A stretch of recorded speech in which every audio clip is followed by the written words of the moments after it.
Hello again, Chase the Traveler. Now, one thing that I wanted to talk about was basically the big mistake that Japan made. And honestly, there were a lot of mistakes that Japan made. I first came to Japan because Japan was really a wonderful, fantastic place. Japan was booming when no other Asian country was really booming. I mean, Singapore was coming along, but it wasn't at the level that Japan was at. And I'll tell you this. When I came to Japan, I could barely afford to live in Japan because things were just very, very expensive, extremely expensive. So of course, I felt like I was on another planet. And definitely, everything was exciting, everything was expensive. The Japanese were on a roll. Everybody, every country on the planet wanted to be in Japan's position. They were out there buying all sorts of American companies. And people respected that. Not only that, getting into Japan was tough. I mean, if you were from the European countries or America, you were pretty much, I mean, you get like your 3-month visa. And some people, you know, they got 3 months, went to the Philippines or something, went to Thailand, came back for another 3 months. But most certainly, it was a good time to be here. The money was good. People were making a whole bunch of cash.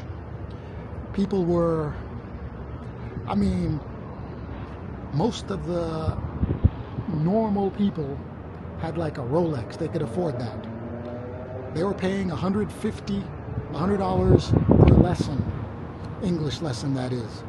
They didn't want to learn German. They didn't want to learn French. I mean, you had some people learning German, you had some people learning French, of course. But I mean, if you went to a school, you had like 10 English teachers, maybe you had like 1 French teacher. Spanish, no, it was like they didn't want to have anything to do with that. But either way,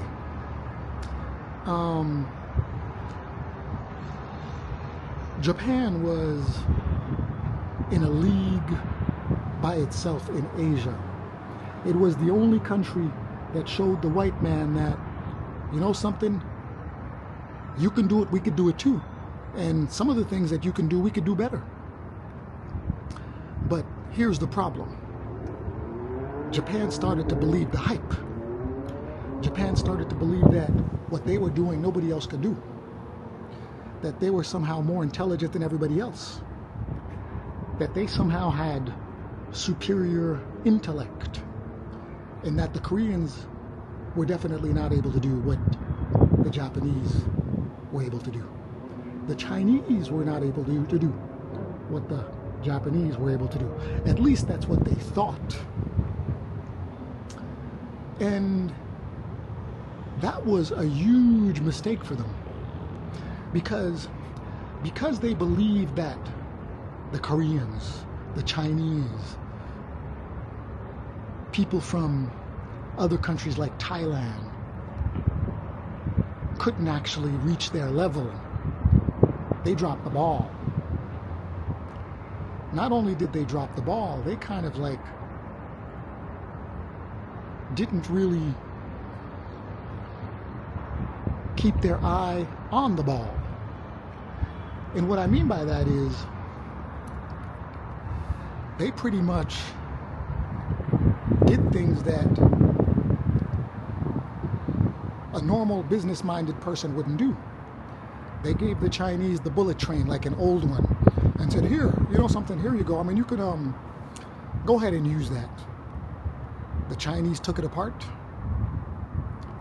The Chinese reverse engineered it, and now the Chinese have the fastest bullet train.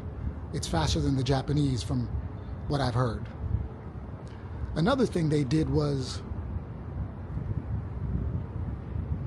they thought that business should only be made with the rich countries, and they didn't really have to pay too much attention to like the developing countries or even the poor countries. The Chinese had a different business model. They decided that, you know something, all right, you're going to sell to the rich countries, we're going to sell to the entire world, and we're going to beat you. So the Chinese went to Africa. The Chinese started making deals in Africa. They started making money in Africa. Now, I'm not saying that the Africans are all that happy with it, but it definitely helped the Chinese economy. Now, Japan had the edge when it came to that. They pretty much leaped forward before the Chinese or the Koreans. So if they had gone to places like Africa or other developing countries first and started to manufacture products that were accessible to the entire globe, if they started to manufacture products that were reasonable in cost, where people in developing countries can afford, they would have kept their edge. They would have kept their lead because technologically they were more advanced than the Chinese, and they were definitely more advanced than the Koreans at that time. And 30 years ago, there was no Korean competition. There was no Chinese competition. But now, I mean, as we all can see, Koreans, at least electronically, they've proved that they can do the same thing the Japanese could do. And in some cases, they've even done a better job. The Chinese went even further. They basically conquered the globe in terms of manufacturing. These are things that the Japanese could have done 30 years ago if they had had a different business model. Their business model was, you know something? We only make high-end products because our products are superior. But the market of people that can afford these superior products, and listen, I'm not going to tell you that Japanese products are inferior. They're definitely not. I mean, they're definitely very good. So, of course, when they decided that they were only going to sell to America or Western Europe, they weren't going to make products for people in Southeast Asia because they didn't have enough money. They weren't going to make products for people in South America or people in Africa, which is basically a lot of people.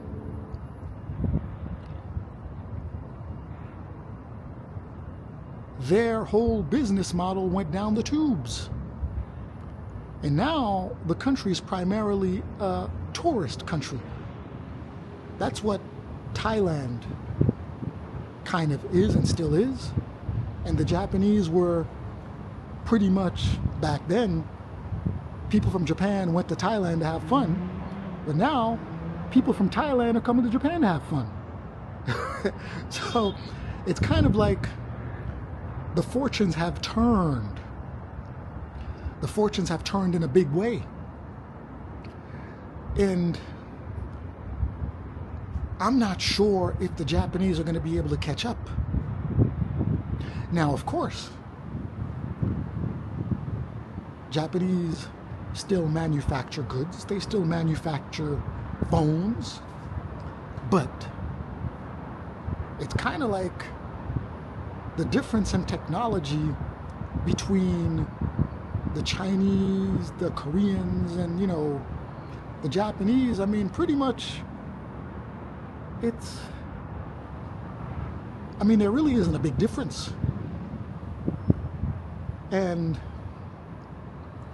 it seems like the Japanese kind of like have been outsmarted by the Chinese. And I don't say that to be rude. Seems like the Japanese have been outsmarted by the Koreans. And again, I'm not saying that to be rude, I'm just pointing out a fact. I mean, in the countries that I travel, I mean, I don't publish all the countries that I go to. But when you go to an electronics store, you see very few Japanese branded goods. You see more Chinese goods. I mean, the Chinese are pretty much, I mean, they're like 90% of the store, or even maybe more than that. Koreans aren't too far behind either. And, you know, even when you go to America, it's kind of like the same thing. So I kind of feel like unless the Japanese start making products for poor people, they're not going to catch up. And the only way they're going to catch up, I feel, is if they start making products for people that don't have any money. Because pretty much that's the majority of the globe. And that's what the Chinese did. They looked at the globe and they decided that, you know something, that's the market right there.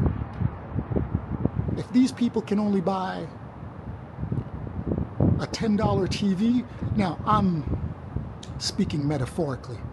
I'm not sure that there is a TV out there that's for $10, but what I mean is that the Chinese made the product that the people needed at an affordable price. The Japanese made a product that the people needed at a premium. And that mistake was huge. That mistake was huge. And I'm not sure that they still understand that. I mean, when you speak to Japanese people today, they're talking about, oh yeah, we make high quality products. Well, yeah, I mean, that's good. And I'm not debating that. I'm definitely not debating that the Japanese can make high quality products or that they do make high quality products. But the fact of the matter is that they've had to implement laws where, I mean, you could see it when you walk into a Japanese electronic goods store in Japan. You will notice that the majority of the products are Japanese. They're not letting in a lot of Chinese products, although you do see some. They're not letting in a lot of Korean products either, although you do see some. And why is that? Well, obviously if you do, then you might lose the edge in your own market. Because if you feel that you can compete, you're going to let anybody in because hold on a second, you can't compete with me anyway. So the Japanese are kind of like afraid of their neighbors, and they're afraid of their neighbors' products. So most certainly, I mean, I definitely want Japan to succeed. I spent a lot of time in Japan. I learned a lot of things in Japan. But I feel like the Japanese mindset is like they're stuck in the past. They don't want to change. They don't want to deviate. They don't want to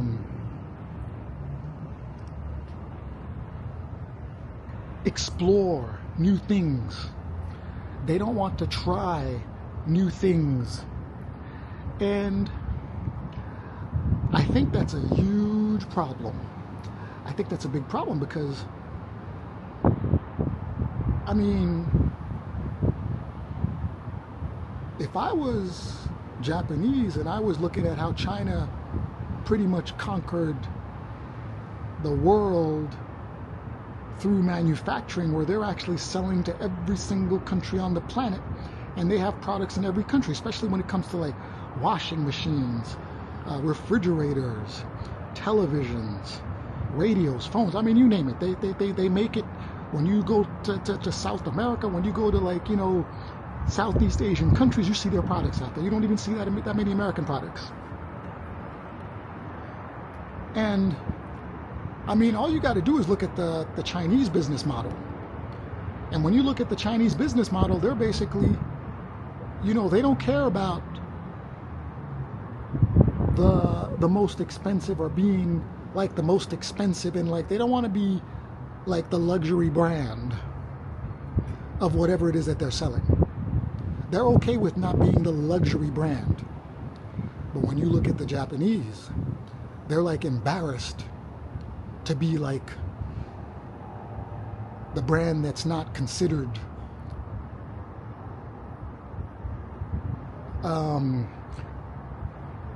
expensive, and or the best, or a product that isn't cheap. Now the Chinese don't care about that, because they're used to being called cheap and inferior, but then they're like, something, all right, yeah, you can say my product is cheap, but hey, I got more money than you. And that's really what is happening. That's pretty much what is happening. They are making products that consumers in low-income countries can afford. The Japanese are pretty much, okay, something, all right, we'll sell this car at a premium, and then somebody else will ship it overseas used. That's what they do with cars, and some electronic goods also. But I don't think that that's a very good strategy. And I mean, you don't have to believe my word for it. You just have to look at who's number 2 in terms of GDP. I mean, the number 1 country, the richest country in the world right now is America. Not sure how long that's going to stay, how long it's going to be that way. But the number 2 is China. I think number 3 is Japan right now. I'm not sure. It could be like Japan or Germany. I don't know.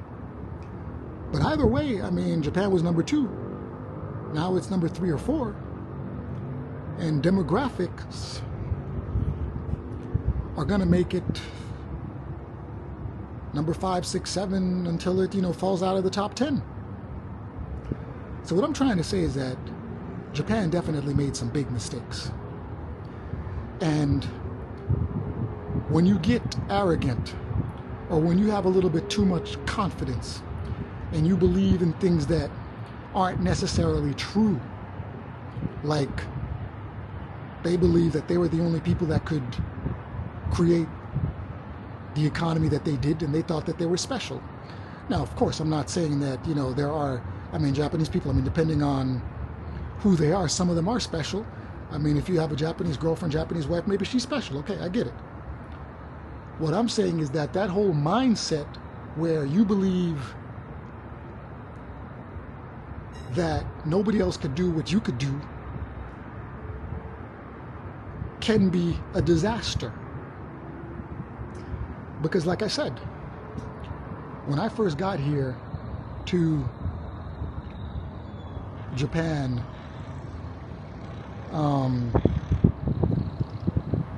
many years ago, I wouldn't have believed that China would have gone up as fast as it did. I wouldn't have believed that Korea would have gone up as fast as it did.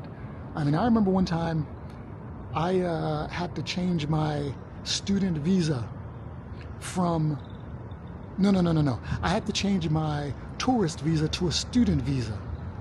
And I had to go to Korea in order to do that. I took I think it was like a 3-day trip, because I had to leave the country in order to get the visa, to process the visa in the Japanese embassy in Korea. I went to Korea. As soon as I got out of the airport, I was like, my goodness, what is this? I felt like I was in a different world. It was totally different than Japan. I went to certain stores in certain districts. I forget the districts. As soon as I walked into the store owners wouldn't let me leave until I bought something. I was like, what the hell? Hold on, let me get out of here. But I couldn't leave the store. That's how desperate Koreans were. And that's how, the standard of living was like way different than what you had in Japan. And when it was time to leave to go back to Japan, I got to the airport, I had like spent all my money, and I was trying to check in, and they were like, "Oh, you have to pay a tax." I'm like, "What? What do you mean tax?" And they were like, "Oh, well, you have to pay a tax to leave the country because you can't, everybody has to pay an airport tax." And I'm like, "What do you mean? I mean, I paid for my ticket. I mean, I don't have any money left. I mean, back then I didn't have any money, so I spent all my money. I didn't realize that I wasn't well traveled back then. I didn't know that I had to pay a tax in order to leave the airport. Usually you pay your ticket and that's it." So I was basically at the airport. The airport was called Kimpo Airport. And I was sitting around begging people for money in order to leave the country. And I was like, "Get me out of here." Finally, I met this lady. The lady kind of like, she helped me. She gave me money. I didn't even thank her properly. I was so like, "Thank you so much." I was so happy to get out of there. But either way, there was a huge difference between where Japan was at, where Korea was at. Huge. And I believe Japan's biggest mistake was arrogance. We are better than them. And I have to say this. Japan is not the only country that thinks that it's better than other countries. And all of a sudden, a couple of years later, and it really hasn't been that long. It's almost like 20, 30 years. A couple of years later, all of a sudden, that country just catches up. That country just catches up. And sometimes even surpasses you. I think America's facing the same problem with China, where they didn't think China could catch up to them. And all of a sudden, China's like knocking on their door. They're showing America that, you know something? Our technology is just as good as yours. You can make it, we can make it too. And America kind of is at fault also because, they basically handed the Chinese the keys to the house. They said, "Okay, something? Yeah, well, we want you to make our products for us." And now America's become dependent. And they're afraid that China's like not only catching up, but will surpass America. Japan didn't think that China could surpass them, but China has. So again, this is not only a Japanese problem, but when you underestimate people, when you underestimate a country, you might find yourself in real trouble. Because that country might just outperform. And that's exactly what's happened to Japan.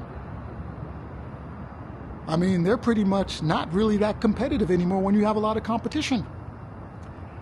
They could have basically gone out and tried to buy a lot of their competition like 30 years ago, buy the Korean competition, buy the Chinese competition. And they would have been in on the action. But they are not in on the action. They are losing. And America, I would say, just by looking at what happened to Japan, unless they do something to right the ship is already going sideways. I guess Trump is trying to change that, but it might already be too late. Once you know what you know, you can't unknow it. And once you know how to do something, you can't really teach somebody not to do it. So the Chinese already know what to do. And they're pretty much at the same level that you're at. So you can't teach them anything else. So they pretty much, it's like checkmate. It's like a game of chess where they pretended to be subservient until they had enough teeth to show you that, hold on a second, something? No, we're not going to let you mess around with us anymore. And I mean, I don't know if things are going to change anytime soon, but Japan definitely did make a huge mistake. And whether or not it can come back from this disaster of what they did 30 years ago by not thinking straight and by not going into the countries that they should have gone into, by making cheaper products, then I don't know if it's ever going to gain the same amount of power and might that it had in the late 80s, early 90s. Anyway, this is just my opinion. Chase the Traveler. See you in the next episode.